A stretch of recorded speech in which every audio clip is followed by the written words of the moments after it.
আর কেমন আছেন সবাই? আপনাদের আশীর্বাদে আমিও ভালো আছি।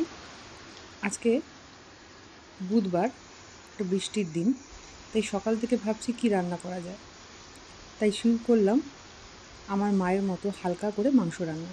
প্রথমে কিছু উপকরণ: শুকনো লঙ্কা, গোটা জিরে, সাজিরে, এলাচ, দারচিনি, লবঙ্গ, তেজপাতা সমেত।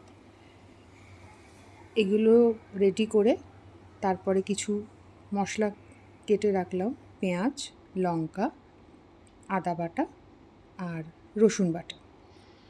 এবার টমেটোগুলোকেও কেটে রাখলাম। আর মাংসের মেটেগুলোকে আমি আগে থেকেই সেদ্ধ করে রেখেছি, কেননা এই সেদ্ধ করাটাতে এর ভেতরের কিছু নোংরা বেরিয়ে আসে, যেটার পেটের আর শরীর দুটোর জন্যই খুব ভালো। তাই সেটা সেদ্ধ করে রেখেছি একবার নুন দিয়ে ফুটিয়ে। সঙ্গে কিছু আলু, প্রয়োজন মতো, আর মাংস। প্রথমে কড়াতে জল দিয়ে ধুয়ে কড়া শুকনো করে তেল দেবার পর আলুগুলো লাল করে ভেজে তুলে নেব। আমাদের বাড়িতে মোটামুটি সবাই একটু লাল করা আলুই ভালোবাসে, সেই জন্যেই আলুটাকে একটু লাল করেই ভেজে তুললাম। আপনারা যেমন খান প্রয়োজন মতো সেরকম ভেজে তুলবেন। আলুগুলো ভাজা হয়ে গেলে তারপর আস্তে আস্তে একে একে সব গোটা গরম মশলা যেমন দেন সেরকম দিতে থাকবেন।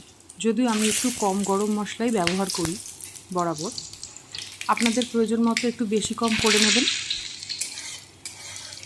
মশলাগুলো দিয়ে হালকা একটা সুন্দর গন্ধ ছাড়লে তারপর তার মধ্যে পেঁয়াজ বাটা বা পেঁয়াজ কোচানো যেটা আছে সেটা একটু ভেজে আমি তুলে নিয়েছি।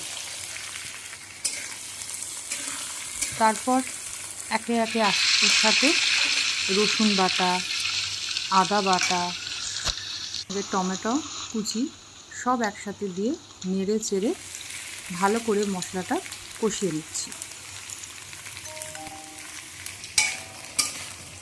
এরপর একে একে গুঁড়ো মশলা যেমন হলুদ গুঁড়ো, লঙ্কা গুঁড়ো, জিরে গুঁড়ো, ধনে গুঁড়ো, নুন, স্বাদ মতো চিনি আর একটু কাশ্মীরি লঙ্কার গুঁড়ো একসাথে দিয়ে ভালো করে তেল ছাড়া অবধি কষাতে থাকব। মশলা কষে এলে তারপর তার মধ্যে মাংস দিয়ে ভালো করে আরও খানিক 10 মিনিট নাড়াচাড়া করে নেব। আমি এর মধ্যে কোনো দই ব্যবহার করিনি, যেহেতু একেবারেই হালকা পাতলা ঝোল করছিলাম, সেই জন্য আমি আর দই ব্যবহার করিনি। আপনারা চাইলে এর মধ্যে দইও অ্যাড করতে পারেন, ভালোই হবে খেতে। মাংস কষা হয়ে এলে তার মধ্যে আলু দিয়ে নেড়ে চেড়ে প্রয়োজন মতো আমি জল দিয়ে ধিমে আঁচে বসিয়ে করতে দিয়েছি। নামানোর আগে ঘি, গরম মশলা অবশ্যই দিয়ে তারপর ঢাকা দিয়ে কিছুটা দমে রেখে দেবো।